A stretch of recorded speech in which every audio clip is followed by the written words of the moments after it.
7 ને 16 મિનિટે અમે વ્લોગ સ્ટાર્ટ કર્યો. જય ખોડિયારમાં, જય માતાજી. સ્વાગત છે નવીન વ્લોગમાં. પછી ભરતભાઈ રિક્ષા લઈને આજે બહાર જવાનું હતું, પછી કરી અગરબત્તી રિક્ષા ને પછી ભરતભાઈ રિક્ષા લઈને આવી ગયા ગાયોને ગૌશાળે. હું શિવમ બાપુ આવી ગયા હતા. અમારે બધાને જવાનું હતું જુનાગઢ. આ બેટ પાર્ટી છે ને એ રિપેર કરાવવા ગાયોને ગૌશાળાની. પછી ચાલુ રિક્ષા આવે સુરત દાદા સવારમાં દર્શન કરી લીધા ને આ રીતનો કે હતો વ્યૂ.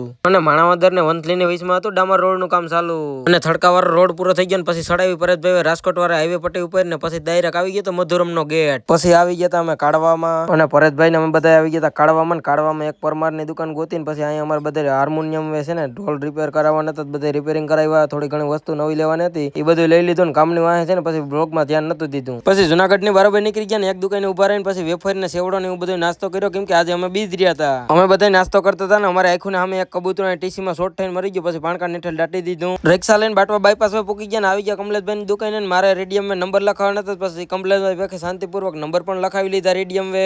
જુનાગઢ થી પૂકી ગયા દુકાને પછી આવીને બધું બેટ પાર્ટી નો સામાન હતો એ ગૌશાળે ઉતારી દીધો ને હવે મારે બેહવાનું છે દુકાન સાંજ સુધી. તો હું દુકાને બેઠો. દુકાને થી ઘેર આવી ગયો તો મારા મમ્મી મને ભાણે પીસી દીધું ને અહીંયા જમી લીધું. તો હાલો હું જમી લઉં. જમીન આવી ગયો. હું ગાયો ગૌશાળે ને હું કામ કરતો નતો કેમ કે મારા ભાઈબંધ ના લગ્ન હતા. હું લગ્ન માં ગયો હતો ને પછી આ બધા છે ને બેટ પાર્ટી ની રેકડીમાં બધી આ ફિટ કરતા હતા. પછી શિવમ બાપુ રામો અને કેવલો એ ત્રણે બધી ફિટ કરતા હતા વસ્તુ. તો થોડી ઘણી વસ્તુ હજી ફિટ કરી દીધી છે અને હજી થોડીક રેકડીમાં ફિટ કરવાની બાકી છે. તો બાકી આ બધે હજી સામાન પડ્યો એ વ્યવસ્થિત રીતે હાસવી લે હું. બાકી તો આજનો વિડીયો પસંદ આવે લાઈક કરી નાખજો. હાલો બાય બાય.